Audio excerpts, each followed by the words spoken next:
First, you got to do like the little, like the running sound in the air while you're hanging in the air before you fall. Yeah. There you go. Zoinks! Welcome to the Sportz Phenz Show.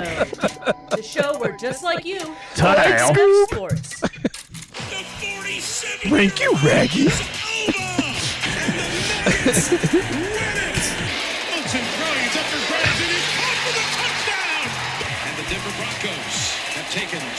We're so back, baby.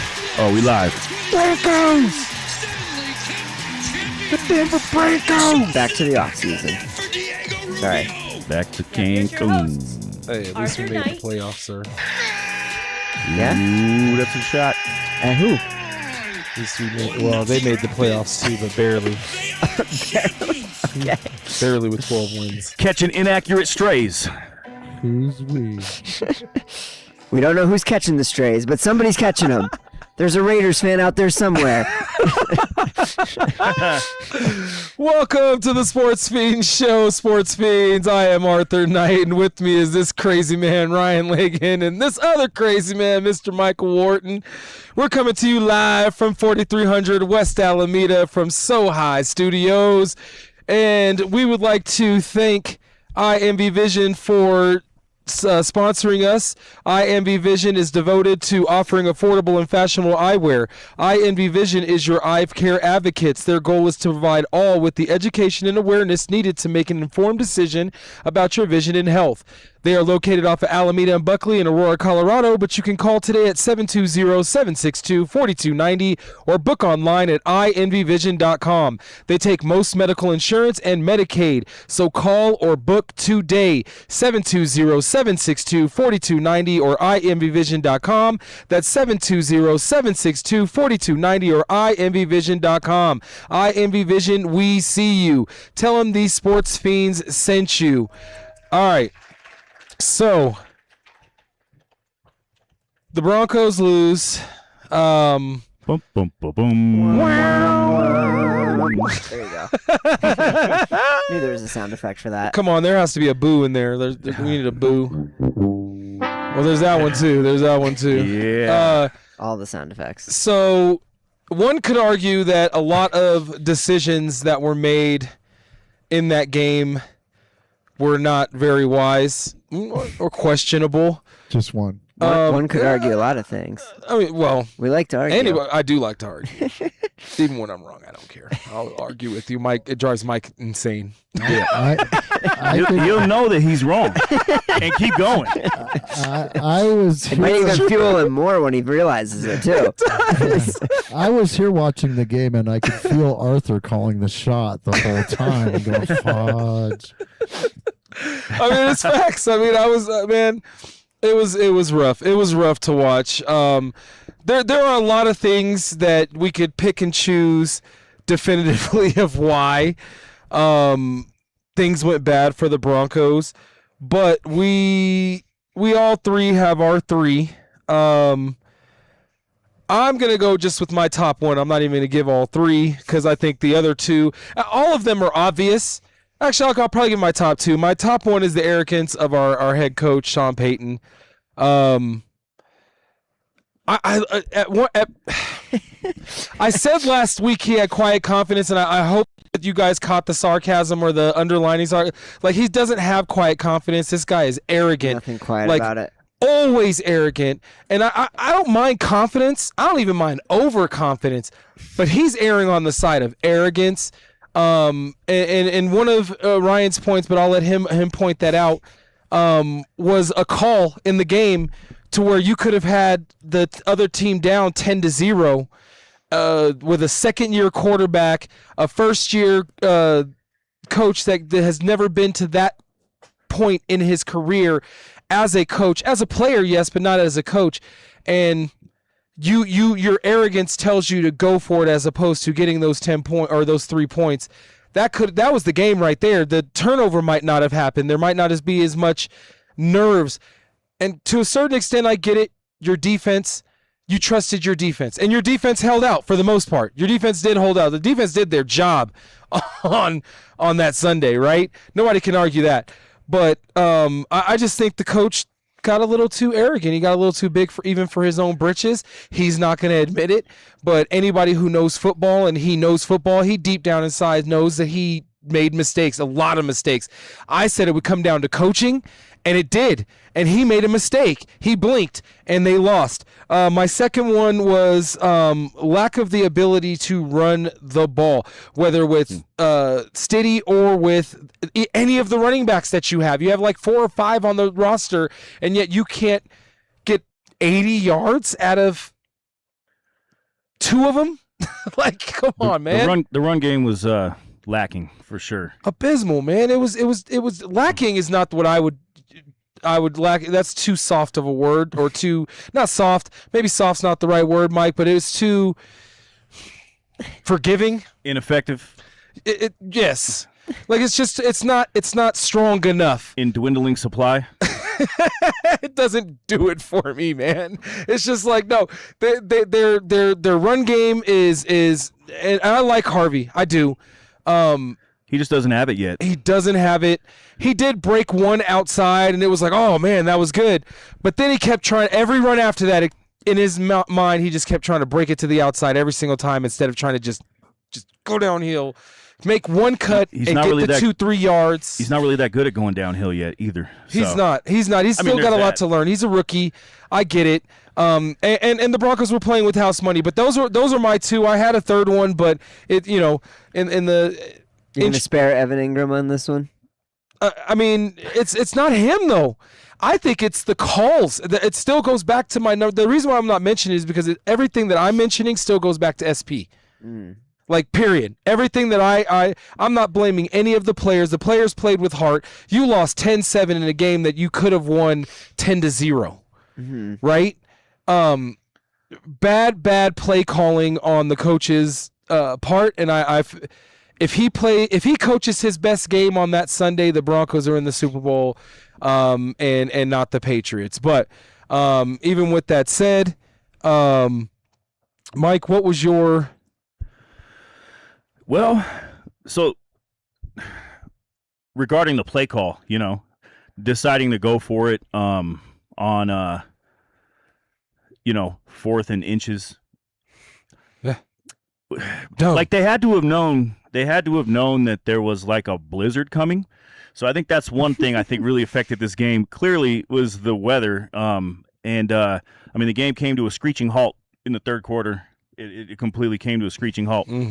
But yeah, just that play call on that. I mean, going for it on 4th, being aggressive, I understand, but like you don't have Bo Nix, and that's kind of my second one is missing some key players, which the number one clearly is Bo Nix. I mean, there would have been he would have got that half a yard or whatever. You know what I'm saying? I'm pretty confident that the odds are good that Bo Nix would have got that half a yard and got the first down. You know what I'm saying? And the Broncos could have went up. The game's different if it's just a different game with Bo Nix. Yeah, it is. And then and just some other like key, Stidham, he's a G, he's an OG, but he just wasn't ready for those lights. He outplayed May. I guess, but statistically he did. The snow messed up everything. But that the mistakes that were made by Stidham, I don't think that Bo Nix would have made those mistakes because that's kind of like one of his key attributes. Bo Nix is him not making mistakes, such as fumbling the ball on a backwards whatever the hell that was that he did instead of taking a sack. You know what I'm saying? Or just throwing it away in general. And then one more step to the side and throw it away. And then the fact that it was JK, we're missing 2 really good young receivers, just missing players. Bo Nix out. Pat Bryant and Franklin out, and then like J.K. Dobbins, they were kind of talking him up all week, like he was maybe even healthy enough to play that game. Yeah, that could have been mind games, though. Or maybe an arrogant decision that we're gonna arrogant, but also maybe in preservation of J.K.'s ability, to really affect the game the way he can and has shown that he did this season. But they held him out, and the run game was ineffective. And then now J.K. Dobbins is probably was ready to play. His season's over as well. You know what I'm saying? So just missing key players and the weather, I think, are the main things, other than what I know that Ryan's going to say. So, but they all kind of tie together in a way. You know what I'm saying? That's why That's why I said there's a number of reasons why they lost. I just want to know what you feel are your key reasons why they lost. Yeah. Ryan? Yeah, I think a couple things. With Bo Nix in that game, I actually would fully support going for it on that 4th and short. I mean, with Bo Nix in that game, he gets to the marker on the scramble on the 3rd down play anyway, and it's a moot point, right? But right. You look at that play call, and I think that's going to be one of the interesting things of this offseason when it comes back to... That one's the key. Just 3 keys, that's the key. Well, so, I mean, it's hindsight's 2020. That's the second quarter play, right? There's plenty of things that happen after that. You could point to missed field goals. You could point to, obviously, Jarrett Stidham, if he doesn't, decide to try to throw the ball away while he's sprinting backwards and getting hit, that... Well, they called the same play twice, too. Yeah. They called the same exact play. They called the Vinny play. Yeah. But no, I want to actually tie it. Kept doing it. I want to tie it future looking too, right? Because you put yourself in Sean Payton's shoes on that, on that 4th down call. He called the play. I believe he said the original play he called was a run play. He calls the timeout to think it over, and then he draws up the second play. Which, by the way, I don't know if it was Lil Jordan Humphreys or who it was, but it looks like the receiver that throws the block initially actually comes wide open on the slant afterwards. If Stidham keeps his head up and trusts the play call, I don't know if it was the intention of the play to let the pass rush come straight down the middle like that. That didn't seem like... I thought it was a screenplay is what they were trying to run on a 4th and 1. That seemed like a blown block or something. Like, you got to give him at least another second, even if you are going to let him go at the quarterback to set up the screen. Right. But I think you got to protect Stidham in that situation. Like, that's the Sean Payton arrogance part of it for me, is just thinking it's me, it's my quarterback room, and I'm not going to have any drop-off going from Bo Nix to Jarrett Stidham, and I can call whatever play I would normally call and be successful in this situation, right? But what I was going to say was, with him changing that play call in the timeout, I think, and now firing Joe Lombardi, the offensive coordinator, and having to, backfill that position. Right. And you got... Because it was the coordinator's fault. Well, no. Well, that's an interesting part of it. How do you fire the coordinator when you're an offensive head coach and the one calling the plays? And the one calling the plays. Right. But I think part of that is, they got this 31-year-old quarterbacks coach. What's his name? Weiss. Davis Webb. Davis Webb. Thank you. Yeah. Who a lot of people have said could be a head coach. Well, he's been interviewing for head coaching jobs. He just pulled himself out of the Raiders job, apparently. Thank goodness for him. And a lot of people, right? Exactly. A lot of people are thinking, okay, maybe he fired Lombardi to try to keep, Webb around. Yeah, kind of greasing the wheels for that to happen. But then the question becomes, if you're Sean Payton next year, do you give up those play calling duties to Webb? He has to. But does he? It's Sean Payton. Payton. No, he does. Broncos his arrogance will not allow him to call the game correctly.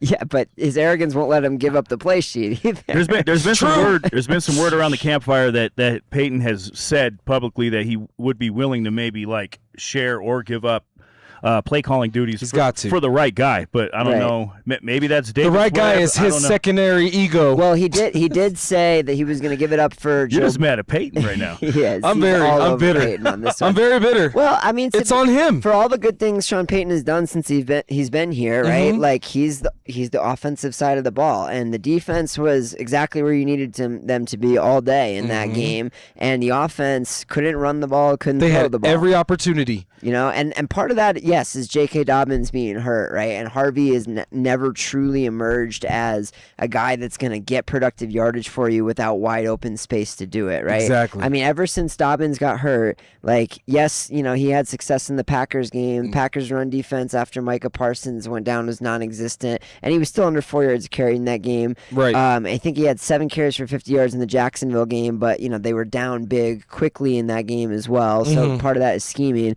And then after that, he had 4 games in a row he did absolutely nothing. Right. And, when you have no run game whatsoever outside of Bo Nix, on the move, essentially improvising, and then you try to put Stidham into that situation. I mean, it's actually great that they even had an opportunity to win that game in the first place. But because they have a great defense. Huge part of that was the defense, yeah. And the only things they really gave up was what was handed to them. Even the field goal. I don't know about you guys. I thought he was short on that fourth down QB sneak for Drake May. I agree. I'm not.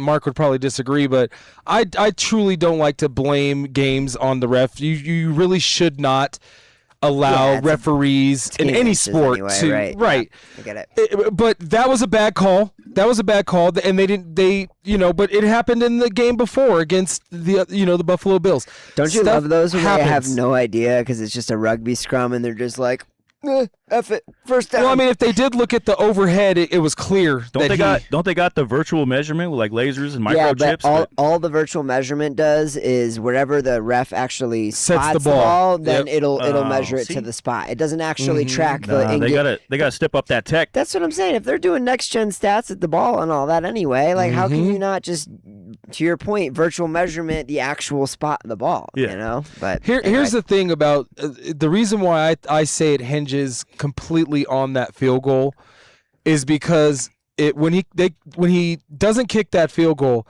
or if he does, I should say, they go up 10-0, right? Okay. Yeah. The Patriots weren't able to move the ball on them at all. The punter was pinning them down at the 8-yard line, and they were not able to even get past the 50. So you go up 10-0 before the blizzard hits, you probably don't even run the play that he fumbles on. But you run the play that he fumbles on because you don't kick that field goal and you're still up only 7-0. Well, you're getting into butterfly. That's hearsay, man. Now, yeah. You know what? While I was watching the game, just saying. While I was watching the game, I was screaming at the TV to kick the field goal. You weren't just screaming at the TV, sir. You texted all of us, kick the effing field goal. and then, yeah. Did he not?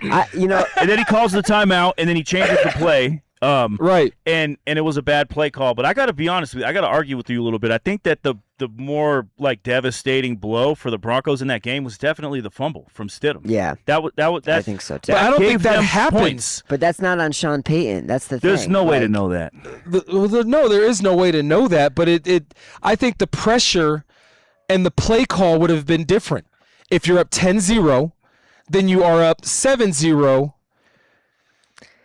It's too much speculation. I think some pass plays fell apart. But that's why I say it hinges on that play. Stidham was getting in his own head a little bit, man. Pat, some of the routes weren't panning out. People were dropping balls that they should have caught. Facts. He was gonna choke at some point, man. He just wasn't ready for those lights. But here's the thing, right? Like the game turned into like neither offense able to get positive yards once the snow started because neither team could run the ball. That is typically. Well, they could run the ball with their quarterback. That's where Drake May got most of his yards. That was one of the things I put in the group text. He got some wheels all of a sudden out of nowhere. They didn't have a spy in there, man. Like Drake May is not. When they did stop him. That's what I mean. Drake May is not prime Lamar Jackson, right? Like he's mobile for sure, but the reason he's able to get these chunk plays of 15, 20 yards.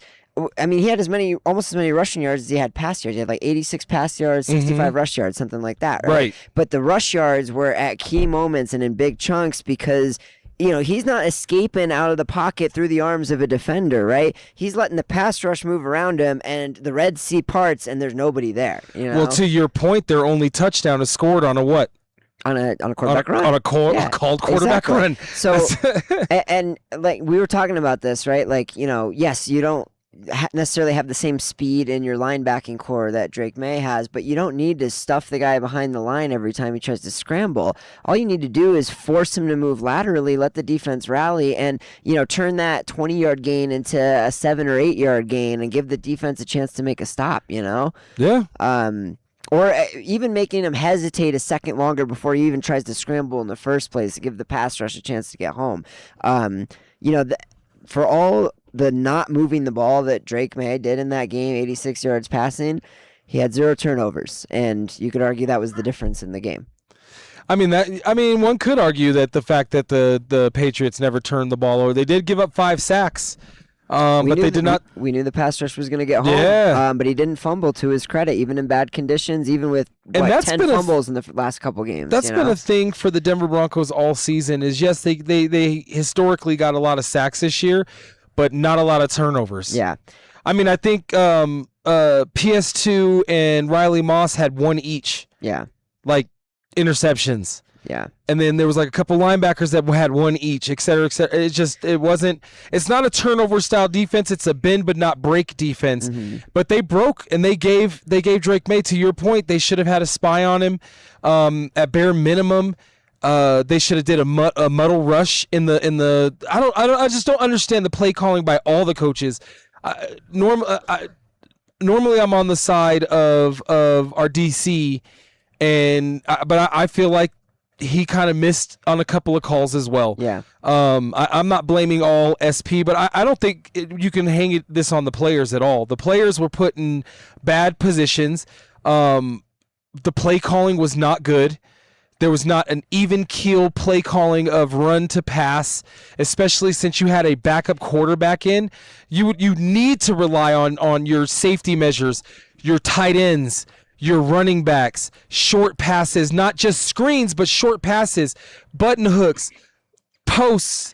You know what I'm saying? Like slants. Those are the things that you need to rely on a defense where the defensive pass, because Stidham got sacked 3 times too. It's not like the Patriots sat back and just let their defensive backs cover and get coverage sacks. They were going after Stidham and got him 3 times, forced a fumble on one of them. Right? So I feel like when I said it would come down to coaching, it did come down to coaching. Vrabel and McDumbass were ready. And our two tandem weren't. You can't give too much credit to the Patriots offense. Let's not go giving McDaniels flowers he doesn't deserve here. Okay, fair. No, they didn't. They weren't good against the Broncos defense. But the key moments. The Broncos defense was the only thing good about this game. So you don't think that they shouldn't have been prepared for that QB sneak? The Patriots, if you've been watching all season, they've done that a lot. They stuffed the QB sneak. They just didn't get the call. They didn't stuff the QB sneak. I'm talking about when he scored the touchdown. Oh, the draw play. The draw, excuse me. Excuse me, not the sneak, draw, excuse me. To be honest, they wouldn't have deserved to stop there because there should have been a fumble recovery for the touchdown anyway. So I don't want to get too much on that point either. You know?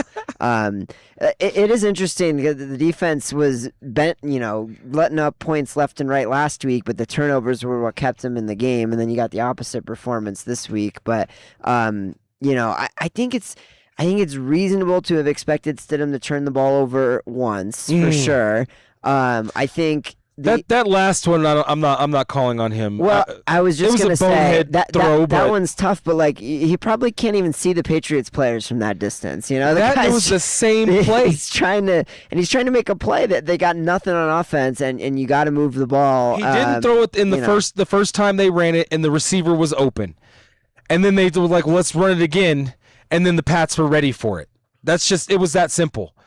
They should not have ran the same exact play. It was he should have thrown the ball to the sideline where only his guy could go for it. But, that too. But with the wind, they were saying in the wind on the field, and like you could see it. It was like tornadoes of snow. Sure. Like pockets of tornadoes all throughout the field. No matter where he placed that ball, it was going to be intercepted. But they did make a big deal about saying how they were throwing downwind in the fourth quarter. And I could see if he underthrew it. I could see if he throws it on the seam and the defender comes across and picks it off, right? Right. He threw it like where the receiver would have had to turn earlier, pick up the ball, and cut across to the middle of the field to try to go get it to have any chance at. He threw it right at the defender. I think he was trying to get a PI. Maybe, yeah. I think that's what he was trying to do. And didn't throw it to the right spot. Regardless, he did not throw it to the right spot, or he attempted to throw it to the right spot, and the wind said, no, that's cute. But obviously he threw a perfect dime on that 50-yarder early in the game, so it's not like he's not capable. He's accurate. He's accurate. To me, that was just wind and a bad play call. I think they still had a timeout left at that point, or could have spiked the ball if they had done a short slant and allowed... But this is the risk you run playing in not the Superdome, right? If your entire offense you think the passing, does the game turn out different if there's a roof on a stadium? Well, we're going to find out in the next couple of years after they break ground on the new stadium. Are they putting a roof in? It's going to be a retractable. Retractable. It's going to be retractable. Yeah. So how long does it take for one of those to close? Because like, could they I don't know. You know, let's ask the guy that lives in Phoenix, Lucas, in our chat there, how long it takes. Actually, you know what? I was at a game. He took me to a game there, and it was closed during the early afternoon when it was hotter than Hades, and then when it got to nighttime, they did open it. I don't remember how long it took, but it was a matter of like seconds, not really minutes even. That's kind of insane. That's pretty impressive. Yeah, it might have been minutes. Engineering. But it was not a long time, I can tell you that. Would this game have ended different if there was a dome, though? I mean, like... Well, if they would have been able to close the roof, hell yeah. Because the Broncos were beating their ass at that time. Like, they really were. And those 2 field goals that Lutz missed are not missed because the roof is closed and that wind and the snow is not a factor. Sure. Well, and the Pats missed a makeable field goal too, right? I know they missed a 60-something yarder, but they also had another one they could have kicked. It's almost like the whole second half didn't count because nothing happened, and nothing could be done. Well, that's what I was saying. I mean, if you can run the ball, then you can still move the ball in those conditions, right? But if you don't have a reliable run game and the weather turns into that, I mean, you saw what happened. It turned into a gridlock essentially, you know. And whatever the score was, once the weather rolled in, it was stalemate at that point. Well, I guess according to Lucas, you can't do it at the football stadium with the people inside anymore. Why not? I don't know. I guess I'll have to do some. And he said it does take a while. I don't remember it taking a while, but man, we were pretty out of our minds when we went to that game. I'm just gonna say that. Had a couple of. I was on vacation, bro. Let me just tell you that much. I was on vacation. I was not of sound mind and body. Time was moving at a different speed there. To me, that was like, wow, that was fast. Oh my goodness! And it could have been 4 innings that it took to open that roof. What about the 12 minutes? Okay, 12 minutes. I think a 12-minute change on that Sunday's game. That would have been doable. Mm-hmm. As soon as the snow started falling, start closing that, and then. So you're not against playing football indoors, then? No. There's a lot of football purists out there, and even people in our chat that they don't want to see that. They want the elements. None of them went to that game that they want the elements to affect the game. None of them went to that game that I went to when the Broncos played the Bengals and it was -12. My toes didn't thaw out for like 3 days. Like no. There are some times where I want the Super Bowl to be here. I'm sorry. Yeah. I would like to cover the Super Bowl once without having to fly to Hawaii, LA, or they've had a Super Bowl. Miami, right? Miami. Excuse me. That'd be crazy. That'd be fun. Super Bowl. They played in a volcano. Well, they played they used to play the Pro Bowl in Hawaii a lot. In Hawaii, yes. That's probably where my mind was going, but either way. Having to travel to other places. Sure. They even had it in Indianapolis one time, right? And it was like a snowstorm. I think so. And they still had record number of people show up and pay $6,000 a ticket. It'd be cool to have the Super Bowl here, but I'm not going to the Super Bowl no matter where it is. I don't got 4 racks. No, but I would like to cover it. I'm talking about for our business. I would like to be there to cover it without having to fly there. We need to start sending one of us to the Broncos pressers. And by one of us, practice. I mean this guy. No. I do live a block away from their facility. What do we got to do to get into the pressers after practice and games? Just get our press credentials. You really need credentials? You can't just walk You up really do. No, you really can't. What does it cost to get credentials? It doesn't cost that much. Oh, okay. Just go on Amazon and I had to get it when I was producing at the TV station. You can get one custom made on Etsy. Well, you can get a pass, but to get the legal pass, you actually have to be registered with the team. Your pass has to be registered with the team as a just go there media. and just ask Sean Payton questions that you know are going to piss him off. I was going to say, for the sound bites. You couldn't send me because I would just be going for whatever I could do to mess with him the entire time. Yeah. So would I. Hey, Sean, honestly. Sean, why do you hate Marvin Mims? Sean, your cheeks are looking very full today. Did you do something with your face? SP, right here. Are you allergic to running the ball? Yeah. That's probably why they wouldn't give us the credentials that we would need.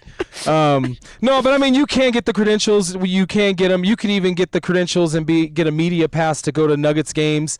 They have we've all been to Nuggets games. You know, there's like those little corners where they have tables and then plugins for laptops. That's for the media personnel, especially independent media, because we're not going to get press box passes. I promise you that, because we don't work for Altitude, KSE, or anything of that nature. But if we did, we'd be able to get those passes. One day, so high. So high media. I would love to get a retractable dome that they could open and close. And we have the Denver Broncos have the ownership with the deep pockets to do it now. I don't know if it goes against rules or whatever the hell it is, but I would not be opposed, because that type of stadium would have benefited the Broncos on Sunday. Period. Brought to you by the So High Media Network. If they weren't gonna invest in it before, I'm sure it's as long as Sean Payton's in town, he's gonna be begging for it now. Because I mean, whatever the result would have been, it might have been the same, but like the way we got there would have been different, and a whole different part of the playbook still would have been accessible to Sean. I'm sure. Agreed. It was confirmed. It was confirmed yesterday by Kroenke that they're gonna do the retractable. So yeah. Nice. Well, but to Lucas's point, can they open and close it mid-game? So, like, do they have to, if they know the snow is coming, do they close it pregame? I could see. Yeah, they would have had to do that. Yeah. Right. They would have had to do that. No, see, to what I'm reading here, they can't. While the people are in the stadium, they cannot have the roof moving. Interesting. I'll look into it. The whole thing just collapses. Yeah. They can't do it while sprockets. It has to be pregame. What if it's one of those like Cowboy Stadium where it's not like the whole roof is open? It's just kind of like that little like over the field. I'd be kind of okay with that too, because that still would have benefited the Broncos on Sunday. Right. Have a big giant window where the sun just blasts the opponents right in the face. Just such like an annoying part of that stadium. Yeah, I know, right? I don't know, why did they do that? Oh, I know why they did that. They did that on purpose. Okay, so Lucas is saying it's only closed once in 18 years with people, so it can happen. Okay, so that's our resident expert on retractable domes. Thank you. Thank you, Lucas. I'd like to take this time to acknowledge that you're tuned in to So High Media Network, the heartbeat of Denver. From 4300 West Alameda. We don't just talk the game, we live it. Whether you are catching the deep dive industry talk on the Adam Dunn Show or the raw fan energy of Sportz Phenz, you are in the pit now. And in the pit, we feed the soul. Stop by So High Cafe for the signature barbecue or signature Viper Pit barbecue. We're talking 14-hour smoked brisket featuring world-class Ozo coffee rub and that 5-cheese mac. That I'm telling you, when Vinny makes that mac and cheese, he puts his whole foot in it. It's the fuel. That's the fans understand. It's the fuel that powers the broadcast. So High Studios, where the culture meets the court. Visit us at sohighcafe.com or pull up to 4300 West Alameda. Now, back to the Sportz Phenz. All right, so I would like to get into the Super Bowl. So we're going to do our segment of Who You Wit?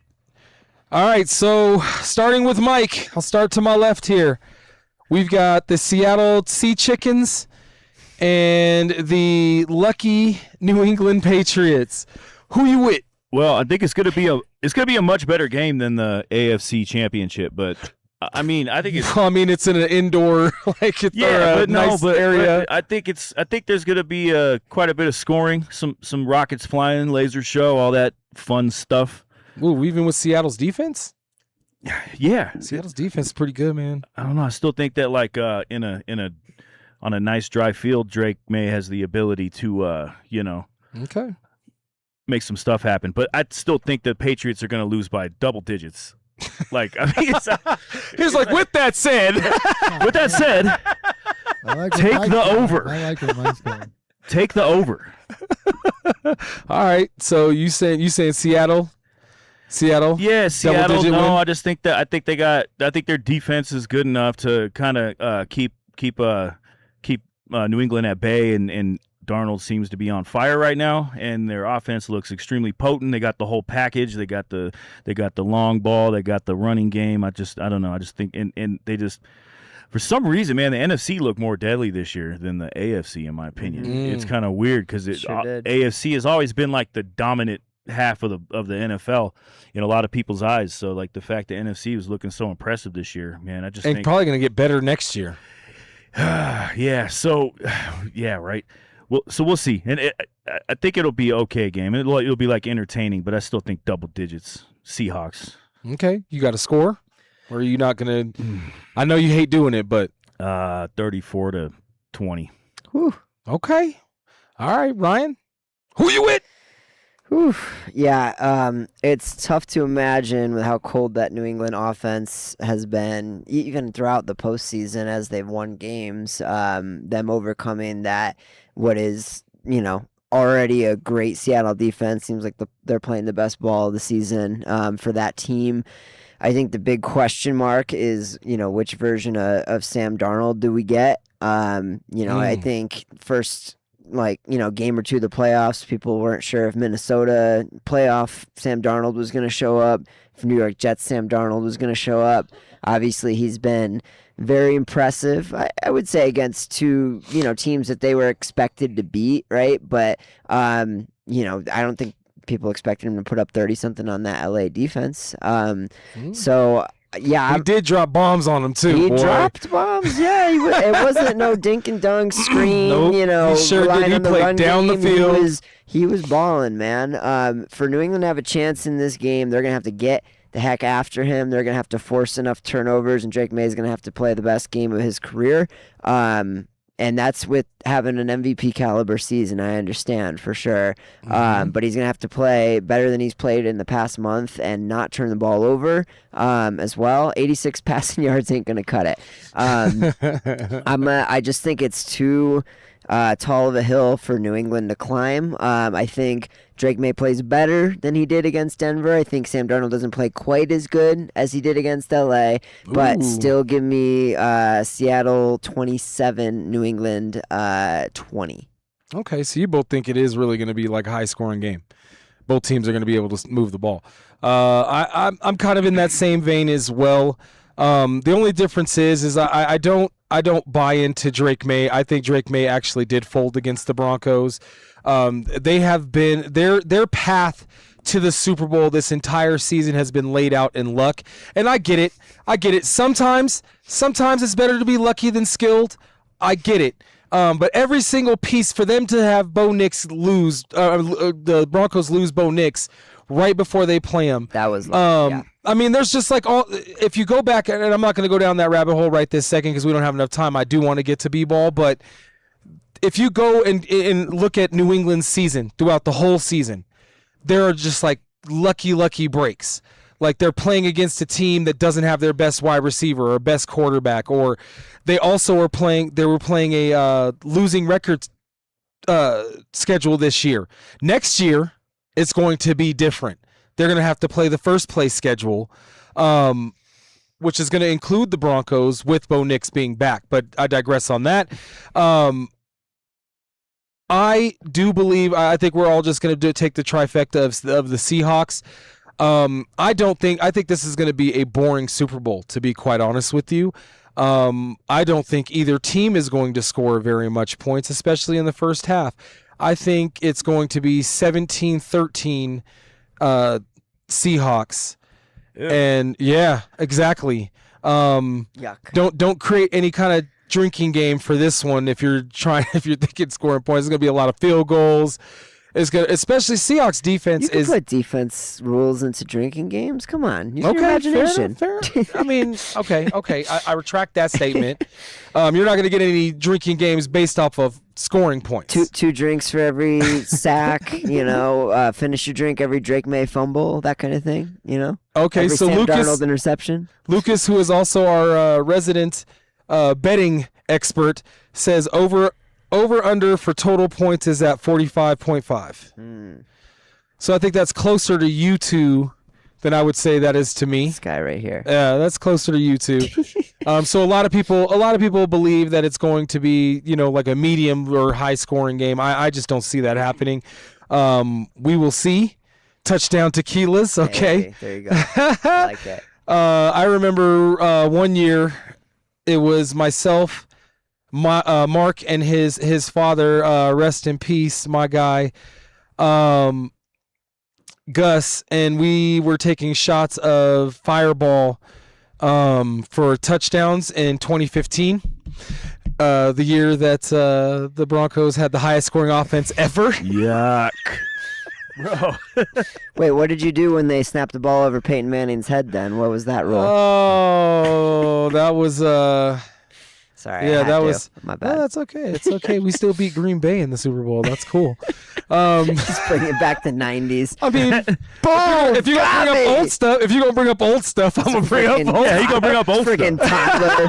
Didn't have a conscious memory Why are you yet. bringing up old stuff? You remember that, don't you? I'm 20 years older than you. Do you really want to bring up Sleeping old in stuff? a crib, man. I don't know what to tell you. Like, it's not a sensitive subject for me. You should have seen it.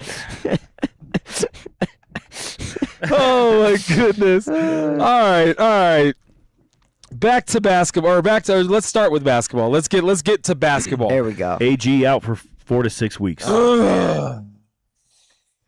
Again, Rest he's easy, AG. perpetually Oh, that sounds like he's going to dead. be Actually, reevaluated sorry. in 4 to 6 weeks, almost most of the season. All right, I'm going to say something that Nuggets Nation is going to crucify me for. Don't say it. Trade him for Giannis. Oh, no. I'm not going to say something that I'm going to get called stupid for. But I will get crucified. Hey, man, Giannis is hurt too. Giannis, yeah, in the heart. It's true. In the heart. I don't know about in the body, in the heart, in the mind, in the spirit. We might get an Antetokounmpo, but not Giannis. Though. But not Giannis. It's going to be the one that's like the 13th man on the bench with the two-way contract. It's going to be his second cousin or something. No, but honestly, I love AG and I want him to stay here. But, man, ever since they got him, he's been in and out. And he was instrumental in them winning the championship. We don't win it without him. Mr. They don't. Nugget. No way. They don't win it without him. But at this point, you got to figure out something with him, and probably move on from AG. I'm not. I would say move on from AG and promote P Watt. That's what I would say. And like I said, I know I'm going to get crucified for that, and I'm okay with that. I'm okay with that. I think P Watt is the younger version. 2 different games. Yeah. Two completely different games. But you don't think that P Watt can't play the dunker spot? He can't play that? He's a 3-and-D guy. That's what he is. Yeah, but he's more of a guard defender. Not even a 3-and-D. He just but barely was- started shooting threes now that I think about it. But AG's a lot stronger. He can guard more power forwards and stretch centers in a way that P Watt can't. Not to it's mention That's not a true. The player. improvements. That's not true. The improvements in AG's game in the last 2 seasons is I get it. tangible. How are palpable. How are those improvements for the next 4 to 6 weeks, Mike? But it does seem like the better. It does seem like the better that he's gotten at just wanna basketball. know. No, answer my question, the sir. The better he's gotten at basketball, the more he's injured. Is there a connection? Okay. No, I'm just- Okay. I see where you're going with that now. Soul to soul. I had this weird thought the other day, and I know it's not true because I don't believe in conspiracies. But just think about how convenient it is right now. But let me spread a that- conspiracy. that all I don't the- spread conspiracies, but here's a conspiracy. How convenient is it right now that all the starters are getting a ton of rest in the middle of the season? And they're still in third place. And they're still doing well with bench guys and deep bench guys that are getting experience and getting better. You know what I'm saying? Okay, well, I mean, we're skipping ahead on topics, but let's get and once we reach a point where everyone's back in the lineup and we're beating everybody by 20 plus points. You know what I'm saying? With a bunch of fresh starters and some slightly more seasoned bench guys. well, it's not how you start; it's how you finish, right? So, we were going to get to the Nuggets last because I can talk Nuggets all day and every day. But we'll just keep going with this for a second here. We got a little bit of time, so Talk about the Celtics. well, we are going to get to the Celtics because I'm actually very impressed with what they're doing over there in Boston, and I hate that goddamn team. Without Tatum. But I'm impressed. I mean, I can respect greatness and still hate you, Wow. right? I can respect Amazing. your enemy, right? This is a big moment for you. I appreciate it. Yeah. Hey, okay, well, Give him his flowers. F your team still, but so it bears the question. We've already started talking about it. Does Nuggets Nation feel like the Nuggets have figured out a way to win in the non-Jokic minutes? Can they sustain this? And should Jokic sit? Or no, we'll get to that. Can they keep sustaining this? Can they? I mean, it's yes, like obviously there's, this is, instrumental to the development of all these guys that are getting minutes. It's less a question of what they're capable of and, more a question of like, can they continue to maximize the, greater than the sum of its parts through the team chemistry piece of it, because you've got so many people injured that, you're just going to have so many different combinations of lineups by the time you get to the playoffs that just haven't gotten a lot of minutes together this season. And the question is going to be how quick can those different lineups gel and hopefully find the same chemistry that, frankly, they've been fortunate to find with the guys that they've been able to piece together over the last month or two. Okay. I mean, that's a solid argument. I could buy into that. Mike? Wait, what was the question? Sorry, I'm looking at the Nuggets score. Oh, so was I. That's valid. So was I, but I still heard what he said. Mike doesn't know how to listen at the same time. It was just how compelling my point was, clearly. Yeah. I get it. Yeah, no. I got your point. You were on point right down the middle. Right, yeah. Yeah. So have the Nuggets, stuff. do you feel as a Nuggets Nation fan, right? Yeah.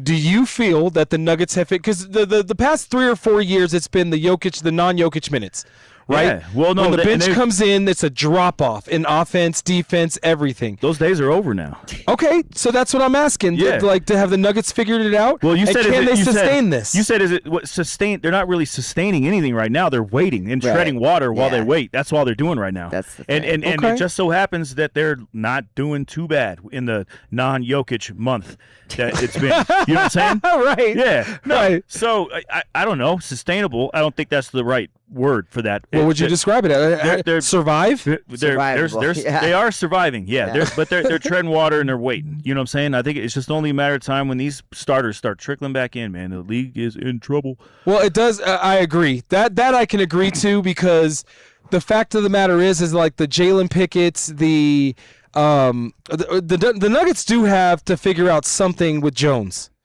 Like, they honestly do. I think he only has about 2 more games left in his 2-way contract. They're going to sign him. They have to sign him. They have to. He's been integral, and that's 6 fouls. That's 6 fouls that you have at the end of the series, like when you play against OKC. That's 6 fouls against SGA that you can get. That's what we're reducing him to. He comes in to hack people up a few times. I mean, and he can make 2 or 3 threes. There you go. You know what? He's a defensive guy. That's what he is. Yeah, no, for sure. He's a defensive guy. So the question becomes, if you sign him to the full NBA contract, who do you cut to make that roster spot? They have a roster spot. Oh, they do? Okay. The Nuggets have a roster spot. And I think the Nuggets are either waiting to – because they have 2 exceptions too. Okay. The Nuggets do. So they have some wiggle room. They really do. Mm-hmm. And that's why I'm making my argument that they might need to move away from AG. But, I mean, like I said – that's not what I want to do. It's not what I want to do. It's Sounds just like he wants to get rid of AG. They might have. No, I love AG. I want AG to stay, but I also want my Denver Nuggets to win another championship. Sure. So, what? You know what? There's another thing, and I'm sorry, I'm going back to the sustain. Is it sustainable? Mm-hmm. There's maybe an aspect to this that is not sustainable, Okay. which is Murray right now averaging like 38 minutes a game. Mm-hmm. You know, Mm-hmm. and He's running 10 right now. yeah, Jonas Valanciunas is like 25 plus when he's been in. While Jokic is out. Valley can do 25 still, don't you think? I mean, he's fresh off an injury right now. He can, but should he be? And it's clear that we're like in desperate need of like somebody like a big on the court, some kind of center. Not to or a mention big. Tim Hardaway Jr. shouldn't be playing as many minutes as he's playing. That's why he went into that slump, in my humble opinion. Too many minutes. Played himself into a slump. Well, he tired legs, man. Yeah, I can see that. You know, When your jump shot's not going down, brother, it's Am not I? for anything other than mental and your legs. Your legs need to be under you. Am I like tripping, or is there like a lot more back-to-backs this year? The Denver Nuggets always have more back-to-backs than anybody. They have a back-to-back this weekend. It's true. No, it actually is true. Hey, I Look want to it see up. the data on this. It's I want true. to see the data on this, though. It's Are you true. going off a feeling or No. science? If we went off of our Australians, then they would always have the most back-to-backs. No, 100%. Scott Hastings and the show, shout out to PhD on Altitude. They have broken it down to how many, and Scott Hastings especially has broken it down to the Nuggets actually play more back-to-back games, or at least they have the past 2 or 3 years, than any other team. They've definitively played more back-to-back games thus far this year than any other team. Do you think it's because the average distance between Denver and other, NBA cities is higher than these other teams, where because they're having to travel more, they're trying to package these games together a little bit more in the schedule? Or do you think it's just the NBA is a conspiracy against the Nuggets being successul? No, I don't think it's a conspiracy. I just think that it just so happens that where the Nugget, because all the schedulers do is it is based upon a lot of geo, like where the times that they schedule these games. If it's 2 West Coast teams, of course you're not going to be playing at the 6:30 slot. You're going to be playing at that 8:30 slot, right? Because you're on the West Coast. Sure, yeah. I think a lot of it just has to do with that, just where Denver is. Eastern slot, or you're saying okay? No, like 8:30 our time. Sure, yeah. Yeah.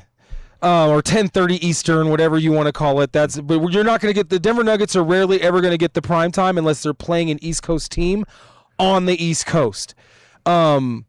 But because of where the Denver Nuggets are just geographically, I think it creates problems for schedule makers. But it does stand true that they do play a lot of back-to-back games, and it also has to do with the NBA trying to milk as much money as they can out of their product. Mm-hmm. Playing a lot of 82 games in such a short amount of time dictates that every team plays a lot. It just so happens that the Denver Nuggets have theirs a lot, in clusters. Like, for instance, they played, it was like 2 or 3 weeks ago, they played 2 back-to-backs, had a day off, 2 back-to-backs, had a day off, and then another back-to-back. Like, it was like 4 games in 4 or 5 days or something to that effect. It was something crazy, but it was like 2 back-to-backs. And the Nuggets seem to always have that type of thing. Okay, so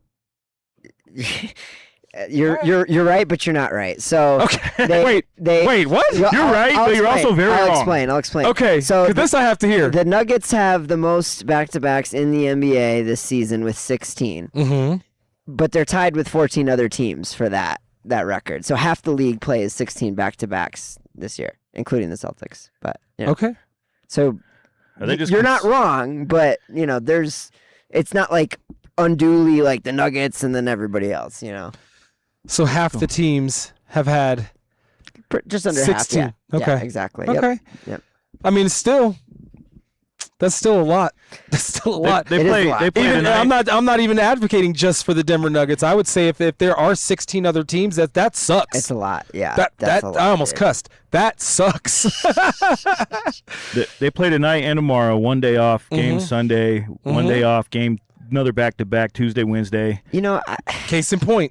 I was thinking about this, and maybe I don't mean to interrupt you, but maybe the argument is not so much that they're playing the back-to-backs in abundance, but it's the way that theirs is distributed. Sure. Like the way Mike just read that. Like, read it again, Mike.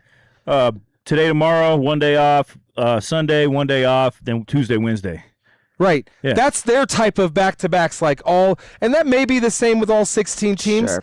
But it just seems to me like the Denver Nuggets play the weirdest type of, that's weird to me. But anyways, what was your point? Well, my point was, I was thinking about this the other day because the Celtics are playing, and then I know y'all aren't huge college basketball fans, but obviously I grew up, 20 minutes from Storrs, Connecticut, so I'm a huge UConn Huskies fan. Easy to be a college basketball fan. You grow up in that part of the country, right? And I found myself prioritizing watching the Huskies, not because it's a better brand of basketball, you're talking about a lower level of competition, but because they play 30 games a year, not 80, and every single game is so much more important to, the outcome of that season, right? And I'm not saying you go down to, 16 games like the NFL, right? And I know the owners don't want a penny ever taken out of their pocket, but I mean, if you're forcing, your schedulers to put, dozens of back-to-backs together over the course of the schedule for the entire league to fit your 82-game season in, can we not talk about whether we need to play all 82 regular season games? Is that really making you more money than driving up the value of each one? Some of these back-to-backs were the Denver Nuggets are playing like Golden State and then traveling down to LA to play, or for one of them was they played in Denver one night and then played in Dallas the next night on a back-to-back. Just last week did they played a back-to-back where they were supposed to get to Memphis, right? But did they play that back-to-back here, Mike? You got the schedule up, right? What are you talking about? I did, not anymore. Okay, don't worry about it. Memphis got postponed. Right, because of the weather. Yeah. But right before that game, they had played a back-to-back. I'm sure they did. I'm pretty sure they did. Several. But with that said, and to your point, Ryan, like Thursday, Friday, and then Saturday off, and then Sunday got postponed. Right. And then there was like a back-to-back right before that back-to-back. And then they got stranded in Memphis, and then, late night coming back, play the Pistons the next day. Okay, this is to me is a better metric. So the Magic are the team that are going to travel the most in the NBA this year, over 54,000 miles in one season. Woo! Which second? Does it have a list? It doesn't have a whole list. It's a good stat. I like that. Other Good teams pool. like the Spurs and the Blazers frequently exceed 50,000 miles a year. Whoa. Now, part of that is being in the corner of the country, and then part of that is also the Magic play multiple international games this season, which is a big part of it too. See, there's all kinds of things that go into it, and I realize that. Plus, not to mention the in-game cup series that they're doing now affects a lot of these back-to-back games and all of that stuff. Like all of this factors in. And to be honest with you, as a basketball junkie, if it were up to me, they would play every day, but I know that's not realistic. And I would like to see my players have a lot more, the players that I love, I should say, not just the Denver Nuggets, but players that in the NBA period have sustainability and longevity, like LBJ wise. You know what I mean? Like, I would love to see Jokic play for 20 years, as opposed to him only flashing in for like 6, 7, 8, 9 years, and then because of injuries is gone. That's not the type of NBA that I want to see. That's not the type of project. And I know it's a young man's league. Don't get me wrong. I know it's a young man's league, but that's just what I would like to see as a fan. But real quick, speaking of young things, the Pistons are a very young team, right? Yeah. Very young. Are they a real threat coming out of the East? They're the best team in the East, arguably, but they barely scraped one by our G League team. You know what I mean? Okay. Good argument. Good argument. If the question is to come out of the East, then everyone's a real threat to come out of the East because nobody's actually threatening in the East, Any team that makes even the play-in has a chance to make a run, I would say. The Pistons are as up and coming as they are, they're not a proven, playoff team yet. Like they may get there this year, similar to the conversation we had with the Thunder a couple years ago, right? Mm-hmm. Like, there's only one way to get that experience, but they do look very talented. A big part of it is going to be if Jason Tatum can come back this year and how he looks if he does. And another big part of it is honestly if the Giannis trade happens at the deadline or not, because there's a lot of talk about him going to the Knicks. That could change the dynamic in the East a lot, or even Miami Heat. I don't know if that makes the Heat a favorite, but it certainly puts them right there in that conversation too. But speaking of Jason Tatum in Boston, I don't mean to cut. I want to make sure we get Boston in. The West are going to be the favorites in the finals, regardless. If you want to talk about a threat to win the championship, I wouldn't say that, but everyone's a threat to come out of the East. So okay, with that said, Boston being right up there in that 1 through 4, how are they doing it, Ryan? Like lay it out for me, brother. Like, all right, so how are they doing this without their best player? So they're still and barely a bench. Jaylen Brown's a bucket. They're still extremely well coached and a championship, caliber like mindset in that locker room, right? They've been there, they've done that, they know how to win, right? People consistently underestimate how good Jaylen Brown is because they get annoyed with him in the media and stuff like that. But he is, you're seeing it with your own eyes. You take Jason Tatum's volume out of that offense, and Jaylen Brown can carry that load, right?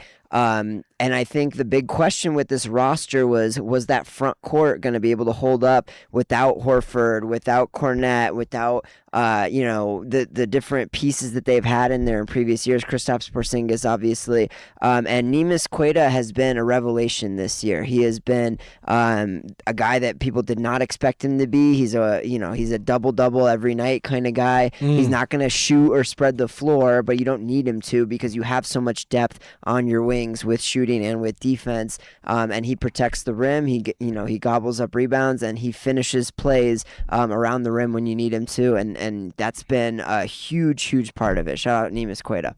Okay. All right, man.